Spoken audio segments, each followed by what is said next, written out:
Hi everyone, welcome to my YouTube channel pi classes by Monika. चलिए, आज आप लोगों को जो चैप्टर पढ़ा रहे थे कॉम्प्लेक्स एनालिसिस का, उसके आज आगे के क्वेश्चंस कराते हैं। तो चलिए स्टार्ट करते हैं क्वेश्चन।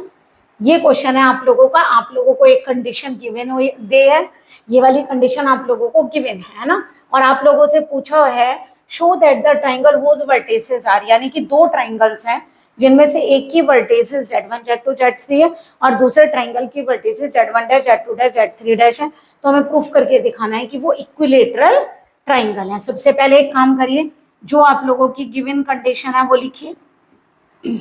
हमारी गिवन कंडीशन है Z1 minus Z2 Z1 dash minus Z2 dash equal to Z2 minus Z3 Z2 dash minus Z3 dash Z3 minus Z1 Z3 dash minus Z1 dash. Okay, एक काम करते हैं, ये तीन पार्ट मान लेते हैं, फर्स्ट सेकेंड थर्ड। देखिए, तीन पार्ट लेकर तो नहीं क्वेश्चन कर सकते, तो हम क्या करते हैं, पहले दो दो पार्ट्स लेते हैं, फ्रॉम फर्स्ट एंड सेकेंड।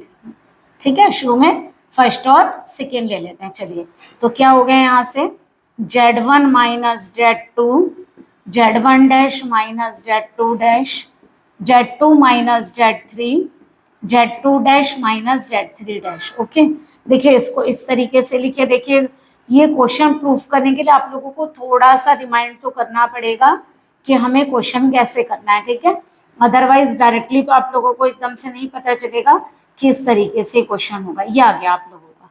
ठीक है, अब हम एक काम कर सकते हैं, आप डिफरेंशियल इक्वेशन में पढ़कर आए होंगे, अगर इस तरह के फैक्टर्स आप बनाते हैं तो इस पर आप एक फैक्टर अपने आप भी बना सकते हैं। ठीक है, कैसे, देखिए एक काम करते हैं, ऊपर ऊपर वाले पार्ट्स ऐड कर देते हैं और नीचे वाले पार्ट्स डिनोमिनेटर वाले ऐड कर देते हैं। Z2 dash Z3 dash plus Z1 dash minus का Z2 डैश। ठीक है, देखिए यहाँ Z2 से Z2, यहाँ Z2 डैश से Z2 डैश कैंसिल, तो यहाँ से आ गया आप लोगों का Z1 minus Z2 dash minus, इसको छोड़ देते हैं, ये वाला पार्ट आ गया आपका Z1 माइनस Z3 अपॉन, यह आ जाएगा Z1 डैश माइनस Z3। एक पार्ट तो हमने ये वाला सॉल्व कर दिया। चलिए अब क्या करते हैं, फर्स्ट सेकेंड लिया था, अब सेकेंड एंड थर्ड ले लेते हैं, फ्रॉम सेकेंड एंड थर्ड। तो देखिए क्या आएगा यहाँ से, Z2 minus Z3 Z2 dash minus Z3 dash Z3 minus Z1 Z3 dash minus Z1 dash. ठीक है, इसको मानिए इक्वेशन नंबर 2।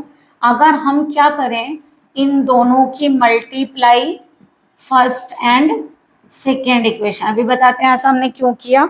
देखिए यहाँ से क्या आएगा, Z1 minus Z2 upon Z2 dash minus Z3 dash Z2 minus Z3 Z2 dash minus Z3 dash equal to Z1 minus Z3 upon Z1 dash minus Z3 dash, यह आएगा Z3 minus Z1 and Z3 dash minus Z1 dash. Okay, देखिए क्या होगा, आप लोगों को दो triangle को इक्विलेटरल प्रूफ करना होगा, तो एक बार हम जो वर्टिसेस है सारी विदाउट डैश वाली लेंगे, यानी Z1 Z2 Z3 लेंगे, और एक बार सारी डैश वाली लेंगे। तो इस बार हमने क्या किया, इस तरीके से लिखा कि आप लोगों की ये कैंसिल आउट होगी। देखिए ये भी कैंसिल हो जाएगा, बट यहाँ माइनस साइन आएगा, तो Z1 minus Z2 minus Z3 equal to, देखिए माइनस साइन आएगा, ये आएगा Z1 minus Z3 minus Z1। देखिए ये अपोजिट लिखा हुआ है ना, एक ए माइनस बी तो एक बी माइनस ए टाइप का हो गया, तो हमने माइनस कॉमन ले लिया। अगर मैं इसे भी Z1 माइनस Z3 लिख लूँ तो क्या होगा, प्लस हो जाएगा। ठीक है, एक माइनस और कॉमन ले सकते हैं, तो ये आ गया आपका Z1 minus Z3 and Z1 minus Z3। Okay, इसको ऐसे लिखें, Z1 माइनस Z2 के नीचे एक Z1 माइनस Z3 ले लेते हैं, और Z1 माइनस Z3 के नीचे Z2 माइनस, मतलब ये इधर क्रॉस कर गया इस तरीके से। अब जरा देखिए, मान लीजिए आप लोगों का ट्राइंगल ABC ले लेते हैं, नाम तो हमें दिया नहीं, वर्टिसेस दी हुई हैं। मान लीजिए ये हो गया Z1 Z2 एंड Z3। अब बताइए क्या लिखा हुआ है, हमारा लिखा है Z1 minus Z2 and Z1 minus Z3, that is ये क्या हो गया, एंगल A। ठीक है, ये क्या है, Z1 माइनस Z3 और Z2 माइनस Z3। इसको एक काम करिए, अगर मैं माइनस कॉमन लूँ तो देखिए, या फिर क्या करिए, इसको ऐसे लिख दें, मतलब एक लाइन बढ़ा देते हैं। चलिए ये आएगी आपकी Z1 minus Z2, Z1 minus Z3, same लेंगे ना, Z3 minus Z1 and Z3 minus Z2।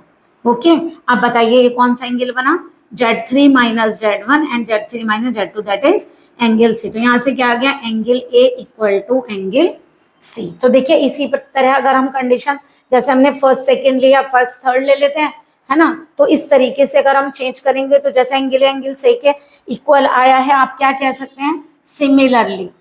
यहां से क्या बोल सकते हैं, सिमिलरली क्या होगा, angle A equal to angle C, मान लीजिए ये है, उसी तरह एंगल बी भी आ जाएगा, तो तीनों इक्वल हो, या ऐसे लिख दीजिए, angle C equal to angle B implies angle A equal to angle B equal to angle C. तो क्या प्रूफ हो गया इसका मतलब, इसका मतलब आप लोगों का प्रूफ हो गया, hence triangle A B C is equilateral triangle, क्योंकि आप लोगों ने क्या प्रूफ कर दिया कि इसके तीनों एंगल सेम है। सिमिलरली अब देखिए जो क्वेश्चन हमने अब किया, हमने उसमें क्या किया, आप लोगों के डैश वाले पार्ट काट दिया, यानी कि वो वर्टिसेस काट दिए जिसमें Z2 डैश, Z3 डैश या Z1 डैश था। आप ही बताइए, अगर सिमिलरली हम क्या करें, यहाँ पर हम वो वर्टिसेस रहने दें और ये वाली कैंसिल कर दें, तो जो दूसरा ट्राइंगल होगा a dash b dash c dash, वो भी क्या आ जाएगा, इक्विलेटरल। तो आप लिख दीजिएगा सिमिलरली, यहाँ लिखा triangle ABC whose vertices are Z1, Z2, Z3 is equilateral, then similarly triangle A dash, B dash, C dash whose vertices are Z1 dash, Z2 dash, Z3 dash is equilateral also। तो हमने क्या proof कर दिया, हमने proof कर दिया कि अगर ये कंडीशन गिवन है,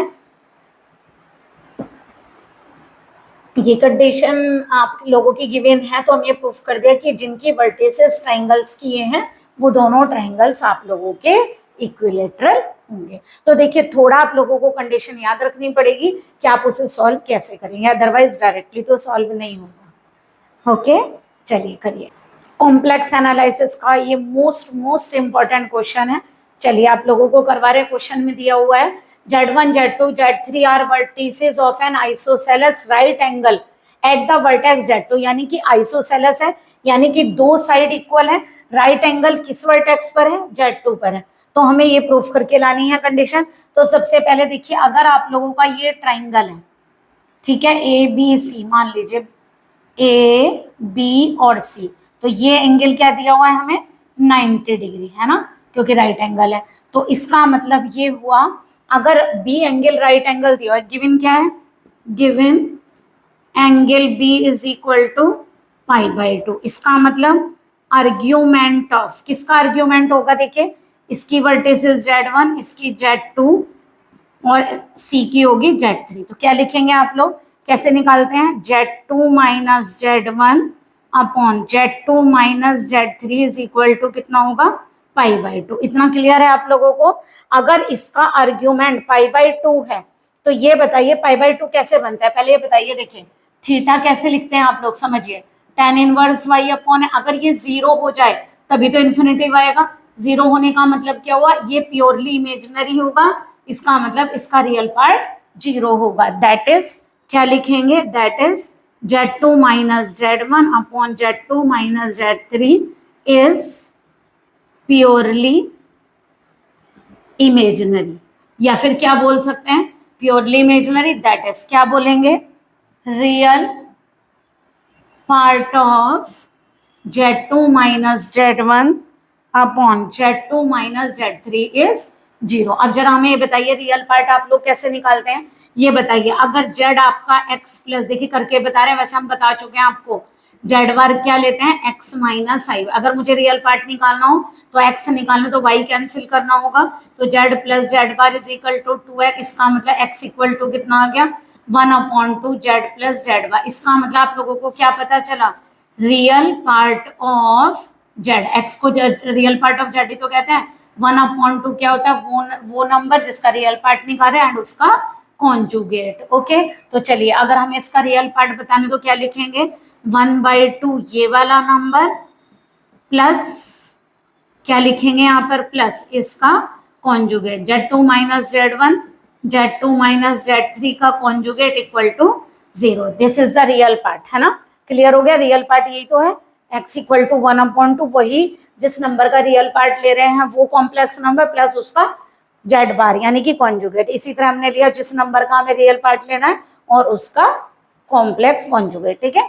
अब 1/2 तो आप लोगों का 0 नहीं होगा, तो यानी क्या 0 होगा, Z2 minus Z1, Z2 minus Z3 plus इसको लिख सकते हैं Z2 bar minus Z1 bar, Z2 bar minus Z3 bar equal to 0। इसको ऐसे लिख लें Z2 minus Z1 upon Z2 minus Z3 equal to minus Z2 bar minus Z1 bar and Z2 bar minus Z3 bar. देखिए इस तरीके से लिख सकते हैं।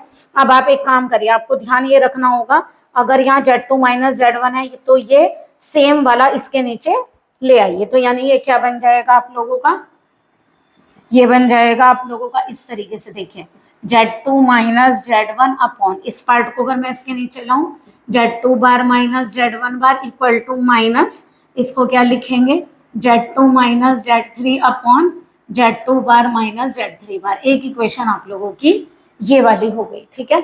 एक पार्ट हमने ये वाला दिया कि हम इससे ये सॉल्व करके लाए। अब चलिए गिवन क्या है, गिवन है triangle ABC is isosceles triangle. अगर आइसोसेलेस ट्राइंगल है तो इसका मतलब क्या होगा, दो साइड इक्वल होंगी, तो लेंथ ऑफ किसको लेंगे, length of AB equal to length of CB, यही होगा। यानी कि इस साइड के लेंथ इस वाली के इक्वल ले लेते हैं, ठीक है। तो इसको आप कैसे लिखेंगे, ये गया length of AB is Z2 minus Z1 का मॉडुलस और ये आ जाएगा Z2 माइनस Z3 का मॉडुलस, ओके। अब बताइए दोनों तरफ स्क्वायरिंग कर दें, तो यानी Z2 minus Z1 square Z2 minus Z3 mod square. ये फार्मूला आप लोगों को पता है क्या होता है इसका मीनिंग, Z बार, तो इसको क्या लिख सकते हैं Z2 minus Z1, Z2 minus Z1 bar equal to Z2 minus Z3 and Z2 minus Z3 bar. तो ये क्या बनेगा आप लोगों का Z2 minus Z1 Z2 bar minus Z1 bar equal to क्या बनेगा Z2 minus Z3 and Z2 bar minus Z3 bar. This is the equation number 2। अब एक काम करिए, दोनों इक्वेशन की अगर हम प्रोडक्ट कर दें तो बताइए क्या बनेगा जरा, 1 into 2 गिव्स, क्या बनेगा बताइए अगर हम इनकी प्रोडक्ट करें। तो एक काम करते हैं, इधर कर देते हैं इसको, आप कर, चलिए देखिए अगर हम प्रोडक्ट करें तो क्या आएगा Z2 minus Z1 Z2 bar minus Z1 bar, Z2 minus Z1 Z2 bar minus Z1 bar equal to minus यहाँ से आएगा Z2 minus Z3 upon Z2 bar minus Z3 bar into Z2 minus Z3 into कितना आएगा Z2 bar minus Z3 bar. This one cancel and यहाँ से ये वाला cancel, तो ये आएगा आपका Z2 माइनस Z1 का होल स्क्वायर। तो आप इसको क्या लिखेंगे Z2 square plus Z1 square 2Z1 Z2 equal to minus यहाँ से कितना आएगा, ये भी स्क्वायर बन रहा है Z2 square plus Z3 square 2Z2 Z3, okay. तो यहाँ से आ जाएगा, देखिए आप लोगों का ये आएगा Z1 स्क्वायर Z2 स्क्वायर एक ही है इधर आएगा, तो क्या हो गया 2Z2 स्क्वायर इक्वल टू कितना बनेगा यहाँ से, ये आप लोगों का आएगा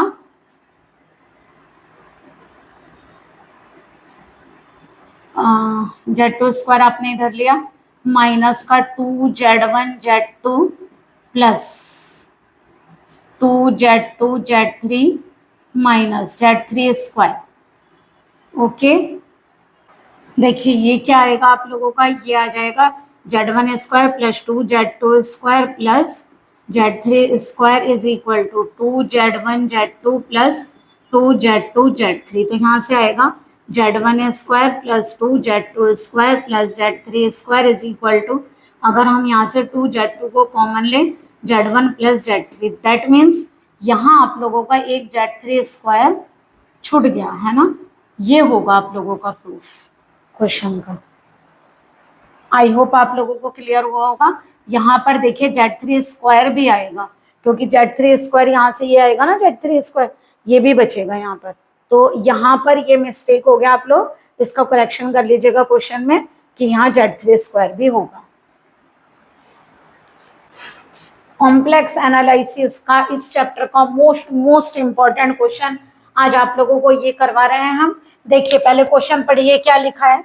roots Z1 Z2 Z3 of the equation, यानी एक इक्वेशन दी हुई है जिसके 3 रूट्स हैं, a B c complex number है, किसके कोरस्पॉन्डिंग पॉइंट है A B C on the Gaussian plane, find the centroid of the triangle A B C and show that it will be equilateral if and only if a square is equal to b, है ना। एक तो हमें क्या करना है, centroid find करना है ट्राइंगल का, ठीक है। और दूसरी बात हमें क्या दिखाना है, अगर ये इक्विलेटरल है तो a square is equal to b होगा। तो देखिए सबसे पहले हमें क्या गिवन है, गिवन इक्वेशन इज, जो आप लोगों को इक्वेशन गिवन है पहले वो लिखिए, x cube 3ax square 3bx plus c equal to 0।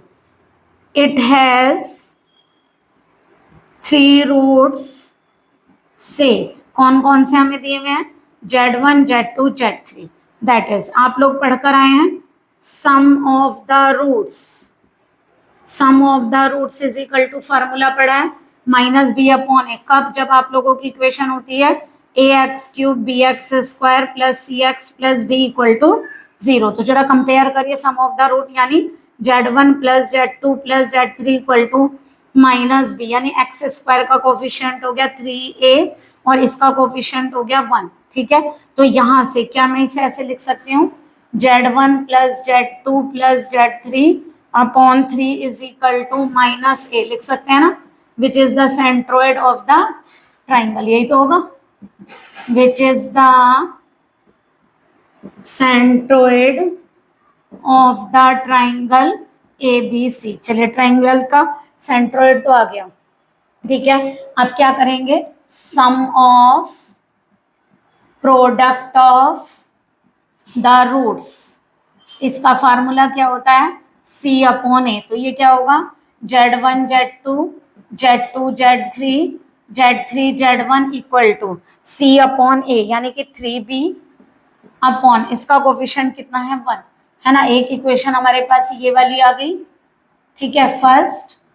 Second, third क्या है, product of the root Z2 Z1 Z2 Z3 is minus d upon a, minus d upon a कौन सा, C अपॉन 1। हमारे पास ये 3 इक्वेशंस हैं, देखते हैं कैसे यूज करेंगे। आप देखिए क्या दिया हुआ है, हमें एक चीज और दी हुई है, ट्राइंगल इक्विलेटरल है। तो हमें क्या दिया हुआ है, given triangle A B C is equilateral triangle, है ना। अगर इक्विलेटरल ट्राइंगल है दैट इज, इसका मतलब इस ट्राइंगल की तीनों साइड इक्वल होंगी, तो यानी दैट इज क्या होगा, a b equal to b c equal to c a, ऐसे लेंगे। यानी कि इसकी तीनों साइड को हमें क्या लेना है कि ये इक्वल होंगी। चलिए ए बी को मैं क्या लिख सकती हूँ, देखिए वर्टिसेस लिखिए Z1 Z2 Z3, चाहे तो इसे आप Z2 माइनस Z1 लिख लीजिए, चाहे Z1 माइनस Z2, आपकी मर्जी है, क्योंकि हम मॉडुलस ले रहे हैं। लेकिन यहाँ फर्स्ट माइनस सेकेंड किया तो फिर यहाँ भी यही कर लीजिए, Z2 माइनस Z3 और यहाँ हो जाएगा Z3 माइनस Z1। अगर हम पूरा स्क्वायर लगा दें, लगा सकते हैं ना, यही लगा दिया मैंने, वैसे आप लोगों को नेक्स्ट स्टेप में करना है।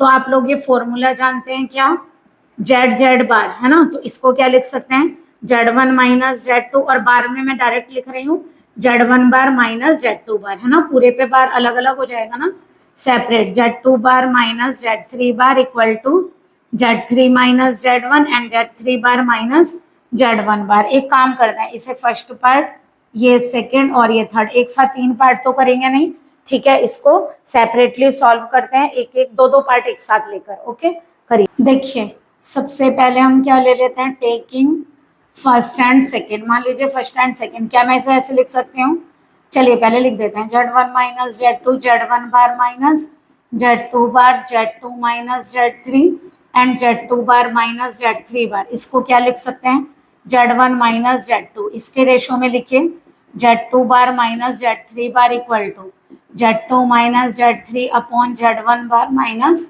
Z2 बार, ठीक है। अब देखिए इसके कोरस्पॉन्डिंग एक काम और करना होगा आप लोगों को, हम पहले भी इस टाइप के क्वेश्चन करवा चुके हैं और डिफरेंशियल इक्वेशन में आप ये पढ़ कर, न्यूमरेटर में दोनों न्यूमरेटर ऐड किए तो डिनोमिनेटर भी ऐड करिए, Z2 बार माइनस Z3 बार Z1 बार माइनस Z2 बार। देखिए Z2 bar cancel and Z2 cancel, ये बन गया Z1 minus Z2, Z2 bar minus Z3 bar equal to Z1 minus Z3 upon Z1 bar minus Z3 bar. एक equation आप लोगों की आ गई। चलिए अब एक काम करें, सेकेंड एंड थर्ड पार्ट अगर हम लें, ठीक है, लीजिए जरा। Z2 माइनस Z3, यहाँ से आएगा Z2 bar minus Z3 bar equal to Z3 minus Z1 and Z3 bar minus Z1 bar. चलिए करिए जरा। अगर हम इन दोनों की प्रोडक्ट कर दें, A इंटू बी गिव्स, अगर दोनों इक्वेशन की प्रोडक्ट की तो देखिए ये कैंसिल आउट, तो यहाँ आ गया Z1 minus Z2, Z2 minus Z3 equal to, यहाँ अगर ये कैंसिल होगा माइनस साइन आ जाएगा, Z1 माइनस Z3 और Z3 माइनस Z1। ठीक है, इसका माइनस कैंसिल होगा ना, देखिए ये Z1 बार माइनस Z3 बार, ये Z3 बार माइनस, अगर मैं इसका माइनस हटाऊं तो इसको सीधा रख दूं, ये माइनस रिमूव कर दूं, यहाँ पर Z1 माइनस Z3 ऐसे आ गया। देखिए क्या बनेगा अगर हम प्रोडक्ट करें, ये बनेगा Z1 Z2 minus Z2 square, Z1 Z3 plus Z2 Z3 equal to, यहाँ से कितना आएगा Z1 square plus Z3 square minus का 2 Z1 Z3। तो इसको क्या लिख सकते हैं, Z1 square plus Z2 square plus Z3 square. ये टर्म इधर लेगा, ये वाली टर्म अगर हम इधर लाएं तो देखिए ये क्या बन गया, Z1 Z2 plus Z2 Z3 plus Z3 Z1। देखिए प्लस का है माइनस का है तो एक माइनस हो जाएगा ना ये वाला। अब बताइए इसकी वैल्यू, इसको क्या लिख सकते हैं बताइए, ऐसे लिख सकते हैं Z1 plus Z2 plus Z3 का होल स्क्वायर। तो आप लोगों ने यहाँ क्या एक्स्ट्रा ऐड कर दिया, देखिए आएगा Z1 square plus Z2 square plus Z3 square 2Z1 Z2, जबकि वो यहाँ पर नहीं है। तो एक काम करते हैं, अगर हम 2Z1 Z2 2Z2 Z3 2Z3 Z1 इधर ऐड करेंगे तो 3 हो जाएंगे ना। मतलब कहने का ये हुआ कि हमने दोनों side 2Z1 Z2 Z2 Z3 और Z3 Z1 2 टाइम दोनों तरफ ऐड कर दिए। तो बताइए इसकी वैल्यू कितनी है आप लोगों की, -a। तो ये हो गया आप लोगों का क्या, -a का स्क्वायर इज इक्वल टू, यहाँ से कितना हो गया 3, ठीक है, नहीं -3a का square, sorry, Z1 Z2 Z3 की वैल्यू कितनी है, -3a का square is equal to 3, Z1 Z2 की वैल्यू कितनी है 3b। तो यहाँ से आ गया 9a square is equal to कितना हो गया 9b, 9 से 9 कैंसिल, आंसर आ गया a square is equal to b। देखिए यही आंसर लाना था ना हमें। तो ये हो गया प्रूफ। क्वेश्चन मोस्ट इम्पॉर्टेंट है, प्लीज थोड़ा सा हमें जो फैक्टर्स लेने होते हैं उनको देखना होता है कि किससे करें कि हमारा वो सॉल्यूशन आ जाए। आई होप कि आप लोगों को क्वेश्चंस क्लियर हुए होंगे। देखिए थोड़े से आप लोगों को बस केवल कंसंट्रेशन करना है इन क्वेश्चंस पे कि इनमें कैसे प्रूफ करके लाना है। बस एक बार आप करके देख लेंगे अच्छे से, फिर आप लोगों को क्लियरिटी आ जाएगी। Okay, thank you very much for watching my videos. But please हम चाहते हैं कि आप हमारे चैनल को सब्सक्राइब भी करिए, क्योंकि हमने देखा है कि वीडियोस तो देखते हैं लेकिन सब्सक्राइब नहीं करते। और अगर आप अपने फ्रेंड्स को हमारी वीडियो शेयर करेंगे तो उनका भी थोड़ा सा बेनिफिट हो जाएगा। Okay, take care.